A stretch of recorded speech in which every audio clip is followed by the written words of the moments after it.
Bismillahirrahmanirrahim. Assalamualaikum warahmatullahi wabarakatuh. Alhamdulillahirabbil alamin. Wassalatu wassalamu ala asyrafil anbiya'i wal mursalin sayyidina wa nabiyyina Muhammadin wa ala alihi wa sahbihi ajma'in. Asyhadu an la ilaha illallah wahdahu la syarika lah wa asyhadu anna Muhammadan 'abduhu wa rasuluh. Allahumma la ilma lana illa ma 'allamtana innaka antal 'alimul hakim. Allahumma faqihna fi dinik wa 'allimna ma yanfa'una warzuqna al-ikhlasa fil qawli wal 'amal wa zidna 'ilman ya arhamar rahimin. Alhamdulillah, kembali kita lanjutkan pengkajian terhadap kitab Tafsir Al-Fatihah wa Qisar al-Mufassal karya Syekh Shalih bin Abdullah bin Hamad Al-Utsaimin hafizahullah. Terakhir sudah selesai dalam tafsir surah Al-Qari'ah. Selanjutnya kata penulis hafizahullah, tafsir surah At-Takatsur. Tafsir surah At-Takatsur. Kata beliau rahimahullah menyebutkan terkait dengan hadis ini sebelum masuk menjelaskan tafsirnya. Kata beliau rahimahullah, an Abdullah bin Syikhir radhiyallahu anhu annahu qala Ataitu Nabiyya sallallahu alaihi wasallam wa huwa yaqra'u alhaakumut takatsur. Qala yaqulu ibnu Adam mali mali wa hal laka ya ibnu Adam min malika illa ma akalta fa afnait aw labista fa ablait aw tasaddaqta fa amdait. Rawahu Muslim. Kata beliau rahimahullah hafizahullah dari sahabat Abdullah bin Syikhir radhiyallahu anhu, beliau berkata, saya pernah mendatangi Nabi Muhammad sallallahu alaihi wasallam dan ketika itu beliau membaca surah At-Takatsur. Alhaakumut takatsur, membuat kalian lalai dari akhirat. At-Takatsur, ya, memperbanyak sesuatu. Memperbanyak sesuatu.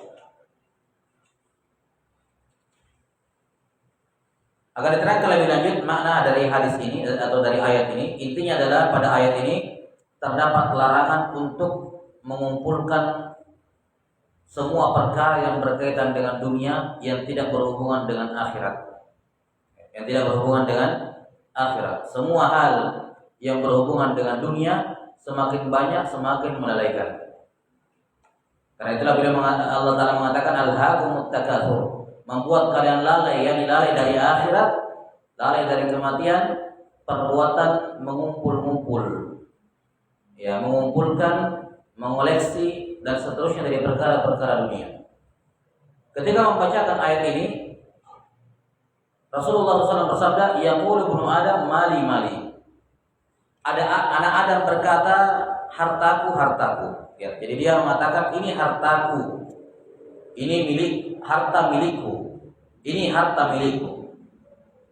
Maka Nabi SAW menegur, kata beliau, wahal laka ya ibnu Adam mimmalika, ya, apakah wahai kamu wahai manusia, apakah memang betul kamu punya harta kecuali 3 hal ini saja? Ini tidak ada. Kalian mengatakan ini punyaku, ini hartaku, yang sana punyaku, yang sana hartaku, ini mobilku, sana kebunku, ini motorku, ini rumahku, ini uangku ini. Semua yang kamu sebut hartamu itu tidak ada kecuali 3 saja. Hanya 3 saja yang betul-betul merupakan hartamu. Yang pertama, ma'akalta, semua yang kamu makan, yakni yang sudah jelas masuk ke dalam perutmu. Hanya ini yang betul-betul bisa dikatakan hartamu, yakni semua yang kamu makan, kamu telan masuk ke dalam perutmu. Itu saja. Fa'afnaita, itu pun sudah habis kamu makan. Adapun makanan yang masih tersimpan di lemari esmu, yang masih tersimpan di lemari makan, yang kamu baru berencana mau beli sebentar untuk makan, itu sama sekali bukan hartamu. Karena tidak ada kepastian kamu akan menelannya. Kamu bisa meninggal sebelum itu. Kamu rencana sebentar saya makan malam, sebentar saya mau beli ini, mau beli itu semua sekedar rencana. Dan itu tidak menjadikan makanan yang kamu rencana mau beli menjadi hartamu. Makanan yang betul-betul jadi milikmu, yang sudah jelas-jelas masuk dalam perutmu, itu yang fix hartamu. Makanan yang belum kamu makan, yang tersimpan, yang kamu simpan, yang kamu baru mau beli, itu jelas bukan hartamu. Kenapa? Tidak ada jaminan. Kalau kamu meninggal, makanan yang ada menjadi milik orang lain, menjadi milik keturunanmu. Aulabista fa'ablaid. Harta kamu yang sebenar-benarnya hartamu adalah pakaian yang kamu pakai. Fa'ablaita, itu pun sudah usang. Jadi baju yang betul-betul bisa dikatakan fix bajumu, itu yang sudah jelas-jelas kamu pakai, yang sementara kamu pakai. Baju yang tidak kamu pakai sekarang, yang baru rencana mau dibeli, itu bukan hartamu. Karena kalau kamu meninggal, itu kepemilikan baju menjadi milik ahli waris. Jadi bukan punya kamu, yang punya kamu yang sedang kamu pakai saja. Harta anak Adam yang ketiga, wa tasaddaqata fa amdait. Dan apa-apa yang kamu sedekahkan dan itu sudah tersimpan untukmu. Itulah hartamu yang sebenarnya. Jadi dari semua harta yang diklaim oleh manusia, ini hartaku, ini milikku, ini ku semua, tidak ada yang betul-betul milik dia, kecuali 3 saja. Yang sudah jelas-jelas masuk ke dalam perut, itu keluar dari kotoran, yang sudah jelas-jelas dia pakai, pakaian itu akan usang, dan apa yang kamu sedekahkan berupa harta, itulah yang menjadi harta. Yang masih tersimpan di rekening, walaupun atas nama kamu, itu bukan milik kamu selama belum jelas kamu pakai. Karena kamu meninggal, jadi warisan, bukan jadi milik kamu. Karena itulah apa sebenarnya yang diklaim oleh manusia, ini milik saya. Tidak ada yang betul-betul milik manusia kecuali 3. Yang lainnya hanya titipan saja. Istilahnya hak guna pakai, bukan hak milik. Ya kan? Hak guna pakai. Kita memang yang kumpul uangnya, cari-cari dan seterusnya. Tapi selama kita tidak belanjakan itu uang untuk kita sendiri, itu bukan milik kita. Itu akan jadi ahli waris, milik ahli waris. Kalau kita meninggal dan kita nggak pakai-pakai, jadi apa? Setelah kita kumpulkan, status kita terhadap uang itu hanyalah hak guna pakai saja, bukan hak milik.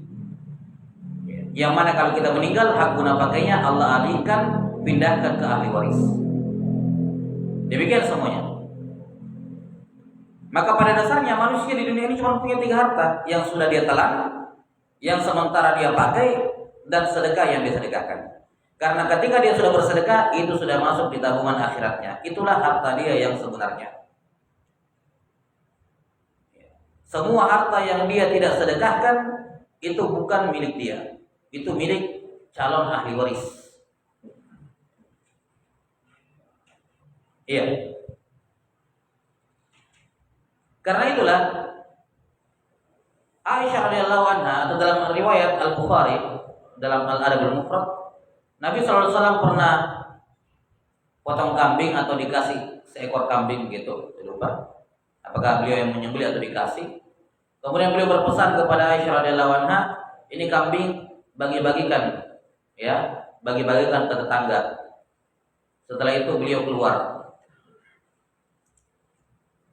Setelah lama keluar, beliau kembali ke rumahnya Aisyah radhiyallahu anha, kemudian bertanya, bagaimana sudah dibagikan tadi semua kambing tersebut?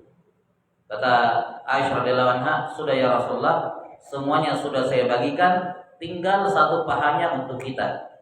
Karena memang Nabi SAW paling suka bagian paha kambing. Sengaja diistilahkan oleh Aisyah radhiyallahu anha karena beliau tahu Rasulullah SAW paling suka bagian itu. Nah, ya Rasulullah, semua saya bagi-bagikan, sudah saya bagikan semuanya kecuali 1 pahanya untuk kita. Untuk kita. Maka Nabi SAW bersabda, justru semua bagian dari kambing itu untuk kita kecuali pahanya. Jadi yang kamu sedekahkan itu yang sebenarnya menjadi milik kita. Kecuali paha ini yang kamu tidak bagikan, itu bukan milik kita. Karena kita akan makan terus jadi kotoran, tidak jadi apa-apa. Selesai. Justru yang kamu bagi-bagikan tadi kepada orang, itulah yang menjadi milik kita sebenarnya, karena itu yang kita dapatkan di akhirat nanti. Karena itulah idealnya tentu saja, kalau seorang sangat mencintai hartanya, sangat cinta sekali dengan hartanya, dia tidak akan mau pisah dengan harta itu. Dia mau agar hartanya ikut bersama dia di akhirat. Bagaimana caranya? Lepaskan di dunia, ya. Sedekahkan di dunia, supaya itu Allah simpan dan jaga untuk dia di hari kiamat. Maka orang yang menjadi hakikat orang yang dalam tanda kutip ya gila harta adalah orang yang sedekahkan hartanya karena dia tidak mau lepas dengan hartanya. Agar harta tersebut ketika dilepas Allah tabungkan untuk dirinya dan Allah adalah sebaik-baik penjaga. Allah tidak hanya akan menyimpan harta itu untuknya, tapi Allah akan kembangkan dengan banyak pahala berkali-kali lipat. Yudha'ifu lahu ma yasha. Allah Ta'ala melepas apa akan melipat gandakan setiap sedekah tersebut sesuai dengan kehendaknya. Nah, maka inilah harta muslim yang sebenarnya. Selain dari tiga ini, yang dia makan, yang dia pakai, yang sedekahkan, tidak ada yang betul-betul harta dia. Itu cuma hak guna pakai saja. Hadis yang kedua, jadi ini beliau sabdakan menjelaskan tentang al-hakumut takatsur, memperbanyak-banyak perkara dunia, membuat kalian lalai dari akhirat, dari kematian, memperbanyak-banyak perkara dunia. Padahal yang menjadi harta kamu cuma tiga. Untuk apa kamu perbanyak-banyak yang lain? Sebenarnya harta kamu cuma tiga. Kalau kamu mau perbanyak ini harta yang betul-betul harta. Makan, yang kamu pakai, dan sedekah. Itu saja. Selainnya kalau kamu mau perbanyak untuk orang lain, bukan untuk kamu. Dan itu bukan milikmu sama sekali. Wa Nabi Hurairah radhiyallahu anhu annahu qala Rasulullah sallallahu alaihi wasallam, "Ma akhsha 'alaikumul faqra, walakin akhsha 'alaikumut takatsur, wa ma akhsha 'alaikumul khata, walakin akhsha 'alaikumul amal." Rawahu Ahmad bi isnaduhu sahih. Dari Abu Hurairah radhiyallahu anhu beliau berkata, Rasulullah sallallahu alaihi wasallam bersabda, "Aku tidak mengkhawatirkan kemiskinan menimpa kalian, wahai para sahabat." Ya. Aku tidak mengkhawatirkan apa? Kemiskinan menimpa kalian. Ya. Namun yang saya khawatirkan kepada kalian justru sebaliknya. Kalian mengumpul-ngumpul perkara dunia, takatsur. Iya. Karena tidak ada ceritanya orang Islam ya yang baik Islamnya, agama Islam secara umum, tidak ada ceritanya mereka menang dengan kekayaan, enggak ada. Belum pernah ada sejarah Islam itu berjaya dengan kekayaan.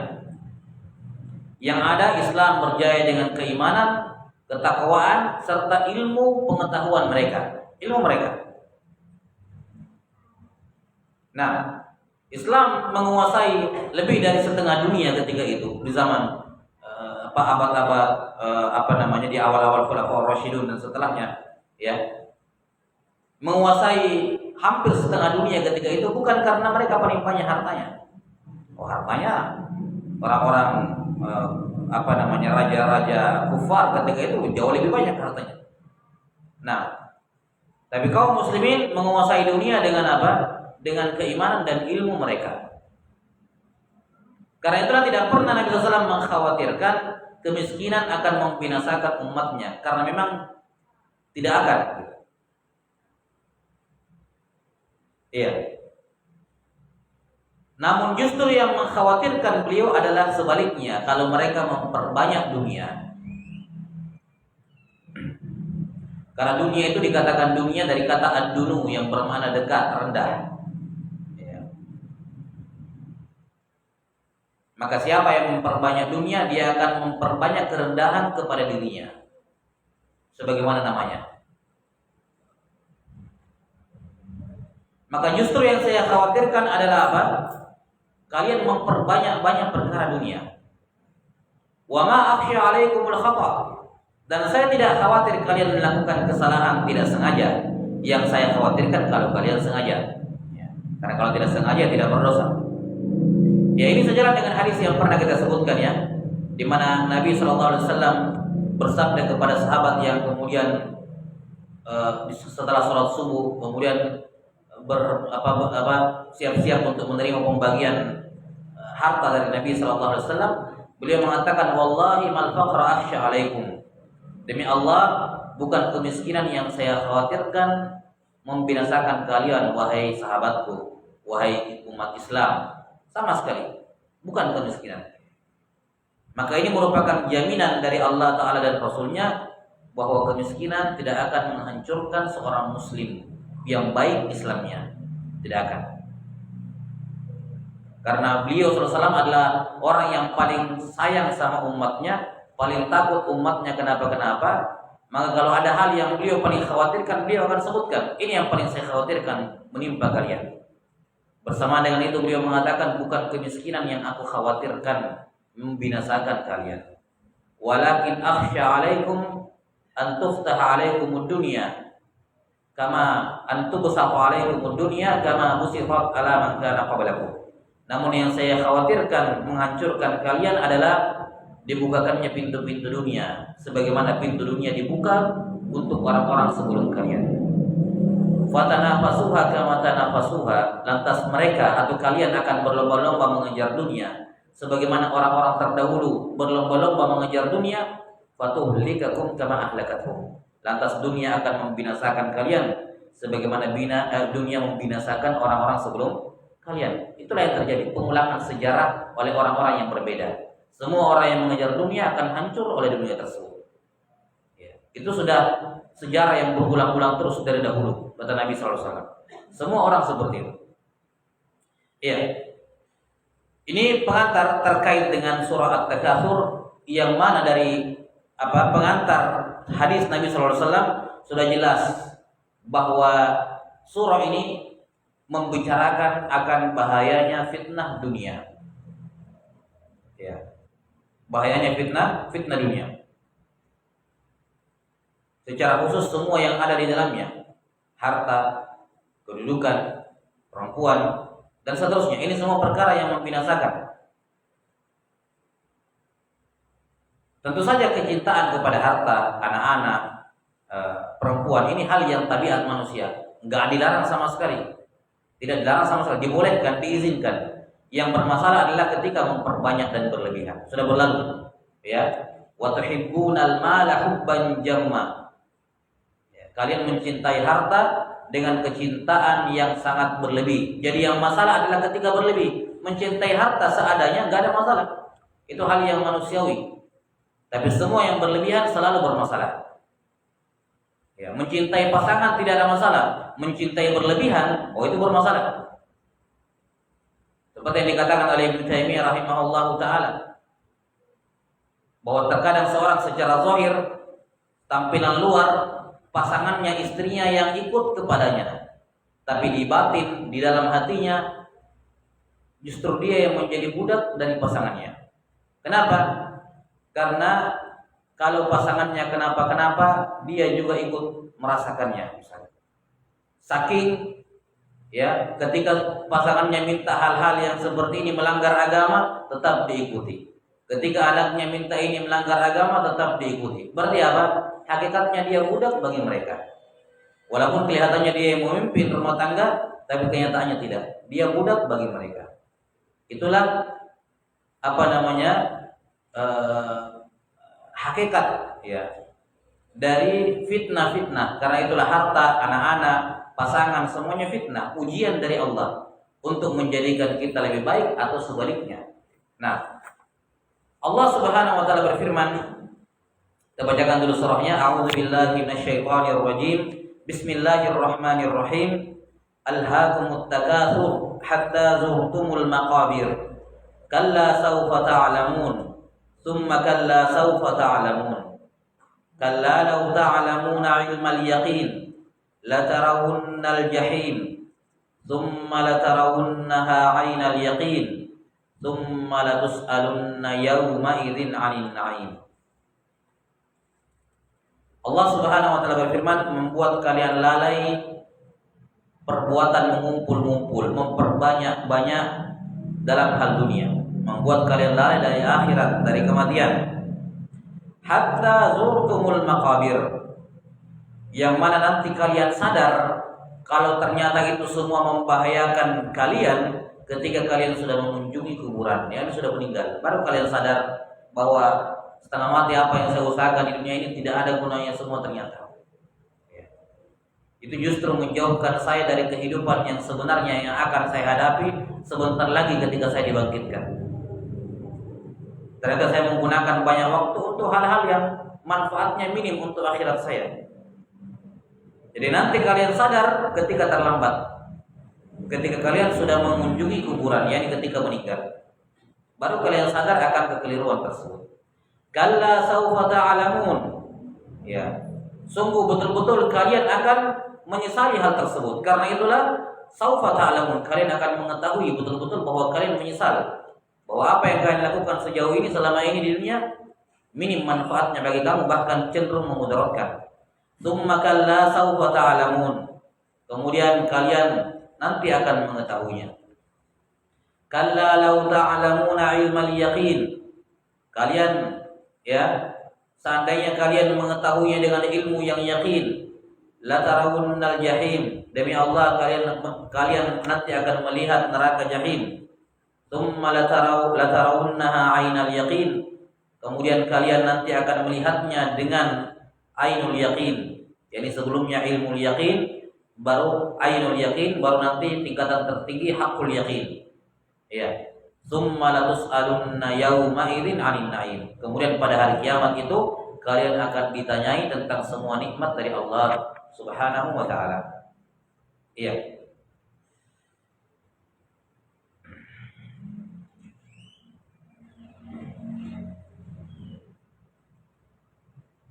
Allah Subhanahu wa taala, kata penulis hafizahullah taala, yaqulullahu taala muwabbihan al-musyrikin wa muhadziran ibadahul mu'minin.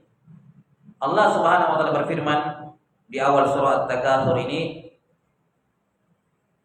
yang mana firman-Nya ini muwabbihan lil musyrikin, untuk mencela kaum musyrikin dan mengingatkan hamba-hambanya yang beriman yang mengikuti orang-orang musyrikin. Apa peringatan Allah? Alhaakum ay syagalakum amma khuliqtum lahu wa huwa ibadatullah at-takatsur bainakum. Alhaakum yakni membuat kalian sibuk, menyibukkan kalian dari tujuan penciptaan kalian, yaitu ibadah. Kalian diciptakan oleh Allah, dikeluarkan dari perut ibu kalian ke dunia ini bukan untuk main-main. Ya. Bukan untuk bermain-main, diadakan, diciptakan. Allah beri pendengaran, penglihatan, hati, bukan untuk main-main di dunia ini. Ada tujuannya kalian hidup. Ada tujuannya Allah mengadakan kalian di muka bumi ini, menunjuk kalian menjadi khalifah di muka bumi ini, menakdirkan kalian lahir. Betapa banyak anak-anak yang meninggal dalam rahim ibunya tidak jadi lahir. Ya. Kalian Allah tunjuk, izinkan lahir ke muka bumi ini bukan untuk main-main di muka bumi ini. Ada tujuannya. Illa liya'budun, untuk beribadah kepada Allah Subhanahu wa taala. Maka Allah ingatkan, melalaikan kalian dari tugas kalian, dari tujuan kalian diciptakan, yaitu untuk beribadah, membuat kalian lalai at-takatsur bainakum. Berbangga-bangga, memperbanyak di tengah-tengah kalian, di antara kalian, pamer. At-takatsur, apa makna at-takatsur? Kata beliau, wa huwa at-tafakhuru bil kasrah fima yurghabu fihi minad dunya. At-tafakhur, at-takatsur adalah at-tafakhur, saling pamer, saling membanggakan satu sama lain dengan banyaknya hal-hal yang biasa dikumpulkan oleh manusia di dunia ini. Kan nisa, seperti perempuan, pasangan, wal banin, anak-anak, wal qanatiril muqattara minadz zahabi wal fiddah, perhiasan, harta berupa emas dan perak, wal khairil musawwamati wal an'ami wal harth, kuda-kuda, hewan ternak, tumbuhan, pertanian, ya. Wa hadafal al-mutakatsara bihi yashmal kull ma yukatsaru bihi. Ya, ini yang disebutkan dalam surah Ali Imran ayat 14. Ya. Baik.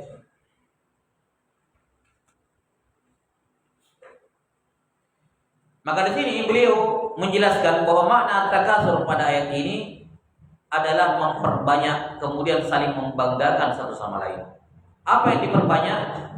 Kenapa Allah tidak sebutkan di ayat ini? Alhaakumut takatsur, membuat kalian lalai dari ibadah, dari akhirat. At-takatsur, berbangga-bangga, berbanyak-banyakan. Dalam hal apa? Kata beliau, wa hadzafal mutakatsira bihi. Allah tidak sebutkan berbangga dalam hal apa agar berlaku umum untuk segala hal. Ini sejalan dengan kaidah tafsir ya. Hasful muta'alliq ya yufidul umum, bahwa menghilangkan apa objek dari suatu fiil diantaranya itu menunjukkan makna umum. Ya. Di sini disebutkan seperti pasangan, anak-anak, harta benda, emas dan perak, ya, hewan ternak, kuda dan juga al-harth, tanaman. Ini semua yang dijadikan ajang untuk memperbanyak-banyak, saling berbangga, pamer di antara apa? Ya, di antara kalian wahai penduduk dunia. Ini semua yang menandakan, dan sadaqallah tentu saja. Dari zaman dahulu, dari orang-orang Arab, mereka berbangga dengan banyaknya anak. Sampai sekarang itu sudah menjadi uruf mereka. Sudah menjadi uruf, berbangga dengan banyaknya anak, apalagi anak laki-laki. Iya. Harta benda juga demikian, kedudukan juga demikian, pengikut juga demikian. Faliyad'u nadiyah. Yang sudah berlalu di Iqra, surah Iqra. Hendaknya dia panggil teman-temannya karena dia berbangga dengan banyaknya pengikut. Abu Lahab ini. Kemudian dengan apa? Dengan hewan ternak dan seterusnya. Ini memperbanyak dalam perkara dunia, kemudian saling apa? Mufakhar dengannya. Apalagi di zaman sekarang, waliyadzubillah, dengan adanya sosial media ini. Ya, semuanya dipamerkan. Semuanya dinampakkan untuk berbangga dengan hal yang sedikit, yang tidak jarang kebanyakannya palsu. Yang tidak jarang palsu yang dipamerkan tersebut. Ya, ini jelas akan melalaikan seorang dari ibadah kepada Allah Subhanahu wa taala. Maka dalam ayat ini Allah Subhanahu wa taala sekali lagi mengingatkan akan bahayanya seorang itu mengumpulkan, memperbanyak harta. Itu saja sudah cukup membahayakan, apalagi dibanggakan dan dipamerkan. Itu menambah keburukan di atas keburukan. Dan sudah kita sebutkan kemarin beberapa mudarat ya, bahwa kalaupun kamu bersyukur terhadap nikmat hartamu, itu juga masih ada sedikit permasalahan, yaitu kamu akan tertunda masuk surga karena banyak harta yang mau dihisab. Beda dengan al-masakin, orang-orang miskin yang cepat masuk surga karena kurangnya harta yang dihisab. Itu aja sudah bermasalah. Kalau syukur-syukur, kalau syukur, kalau tidak syukur, justru menjadi mudarat. Iya. Kemudian penulis Hafizahullah Ta'ala berkata, walam tazalu ala tilkal hal hatta zurtumul maqabir. Dan kondisi kalian akan seperti itu terus menerus sepanjang kalian hidup, memperbanyak, mengumpul. Karena itulah kalau kita lihat Nabi SAW itu manusia yang paling sederhana. Di atas kekayaan bertumpuk triliunan yang beliau miliki. Bayangkan dari semua upeti dari berbagai dunia yang datang ke Madinah, seperlimanya itu untuk beliau. Itu di atasnya triliunan lagi. Itu harta beliau SAW. Tapi kalau kita lihat di rumah beliau, pakaian beliau kebanyakannya izar dengan rida, kayak pakaian umrah. Sesekali beliau dibelikan jubah oleh para sahabat. Beliau tidak, kalau dibilang beliau beli jubah sendiri, hampir kalaupun ada riwayat jarang sekali. Karena harta beliau tidak pernah tinggal, masuk pagi habis sore. Untuk kepentingan rakyat umat beliau semuanya. Padahal itu sumbangan atas nama pribadi, bukan sumbangan kas negara, itu bukan, pribadi beliau. Pribadi beliau sallallahu alaihi wasallam. Kalau kita membaca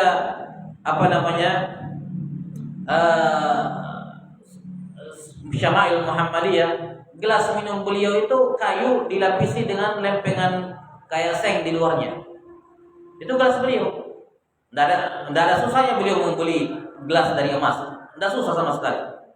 Tapi beliau tidak memilih itu. Tidak memilih itu. Jelas ya? Nah, dalam banyak hal, satu hari, satu bulan kadang tidak pernah mengumpul asap dari rumah beliau. Hanya al-aswadan, kata Aisyah radhiyallahu anha, hanya korma dan air Zam-Zam. Pada sebagian besar bulan. Bukan karena tidak mampu, tapi beliau memilih itu. Ketika beliau sudah dapat bahagian, langsung dikeluarkan, biasanya berupa korma dan semacamnya, langsung dikeluarkan makanan korma untuk setahun, dibagi-bagi ke 9 istri beliau. Ini jatahnya setahun, sisanya langsung diserahkan semuanya untuk umat. Itu tabungannya beliau, tabungan berupa makanan pokok sudah itu, kurma. Padahal itu buah-buahan hitungannya. Roti Nabi SAW yang dibuat gandum, itu gandum syair, gandum yang keras. Yang dikasih hewan saja belum mau dia, dikasih onta belum tentu dia makan, karena keras.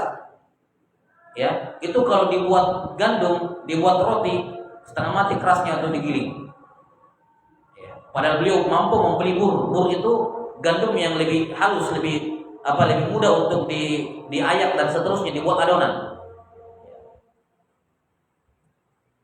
Beliau SAW makan daging itu terhitung pakai jari selama setahun, dan beliau tidak pernah kenyang kecuali ketika makan bersama para sahabat, bersama dengan orang-orang. Kalau makan sendiri tidak. Ini semua sifat-sifat dari Nabi SAW menunjukkan bahwa beliau memilih itu bukan tidak mampu, beliau memilih untuk itu, untuk tidak takasur, memperbanyak. Pakaian beliau kalau robek beliau jahit sendiri, sandal beliau jahit sendiri. Dan seperti sebagian orang, betul kalau mampu iya, bergampangan. Ini bukan tercela ya, kita berbicara mengenai ideal tentu saja. Bukan dilarang dan diharamkan, enggak. Kalau masih bisa diperbaiki, kadang sudah dibuang, beli yang baru. Ya tidak masalah juga kalau memang kamu sanggup gitu. Cuma maksudnya kita ingin berbicara mengenai perbandingan bagaimana Nabi SAW melihat dunia dari konsep, dari kacamata beliau sallallahu alaihi wasallam. Karena itulah tidak ada ceritanya dikatakan beliau punya koleksi ini, koleksi itu dan semacamnya. Karena itu bentuk at-takasur. Kalau kamu butuh satu, ngapain punya dua? Itu prinsipnya orang Islam. Prinsipnya melihat dunia ini. At-takasur itu memperbanyak. Kalau kamu butuh satu, ngapain punya dua? Kalau butuh dua, kenapa harus punya tiga? Kalau nggak dipakai, untuk apa dibeli? Kan begitu. Itu semua bentuk takasur, memperbanyak-banyak. Memperbanyak-banyak. Nah, kadang bertumpuk di pakaiannya, di lemari pakaian 10-an, 30 jenis pakaian, yang kadang satu pakaian cuma satu kali setahun dipakai. Itu pun pas tahun depannya buka lemari dia tidak ada bajuku, padahal baju semua isinya. Kan begitu. Ini at-takasur. Karena itu pasti akan melalaikan.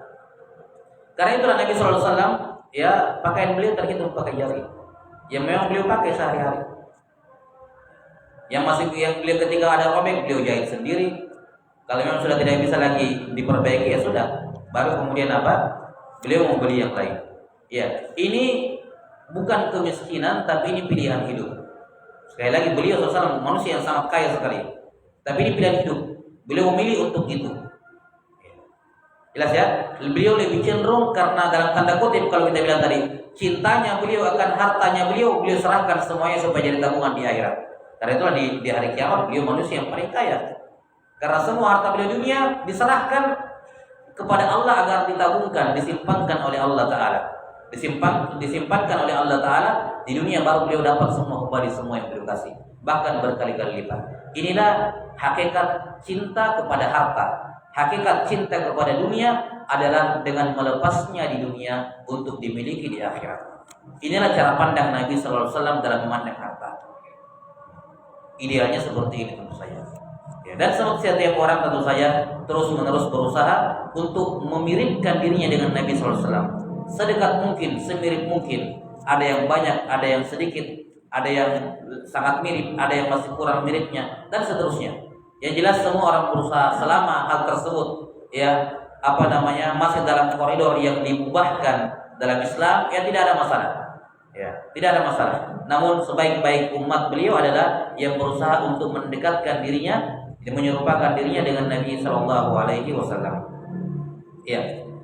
Kemudian kata beliau, hafizahullah, dan kalian akan terus menambah-nambah, mengumpul-ngumpul, mengoleksi, menambah di list kepemilikan kalian yang bahkan kalian tidak pakai, ya, atau jarang sekali kalian gunakan.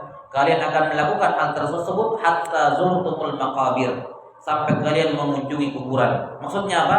Bi amuttum fadufintum fiha, sampai kalian mati dan kalian dikubur dalam kuburan. Barulah kalian berhenti mengumpul-ngumpul.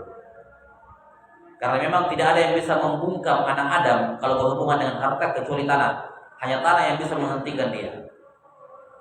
Ya, lau kana li ibni Adam wadi min dhahab la habba an yakuna lahu wadiyan, kata Nabi SAW. Seandainya manusia, ini Nabi tidak bohong, memang begitu kenyataannya. Beliau bersabda demikian dan kenyataannya seperti itu tentu saja. Itu wahyu dari Allah. Tidaklah anak Adam memiliki satu gunung emas kecuali dia akan mencari yang kedua, mau yang kedua. Begitu prinsipnya. Begitu tabiat asalnya manusia.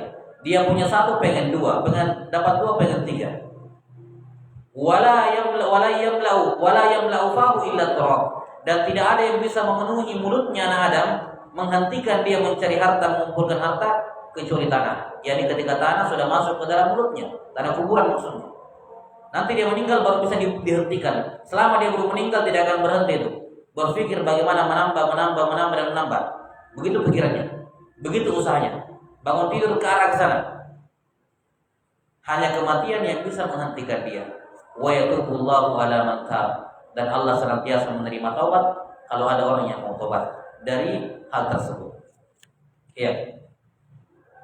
Bi'amuttum fadufintum fiha wasirtum ilaiha. Kalian nanti akan berhenti melakukan semua hal itu kalau kalian mati, dikuburkan di dalam tanah dan kalian kembali kepada tanah.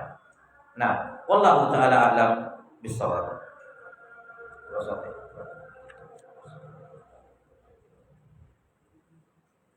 3 menit lagi kurang 3 menit lagi. Ya, sekarang cukup sampai sini dulu. Ada pertanyaan, silakan kalau ada pertanyaan. Wallahu a'lam.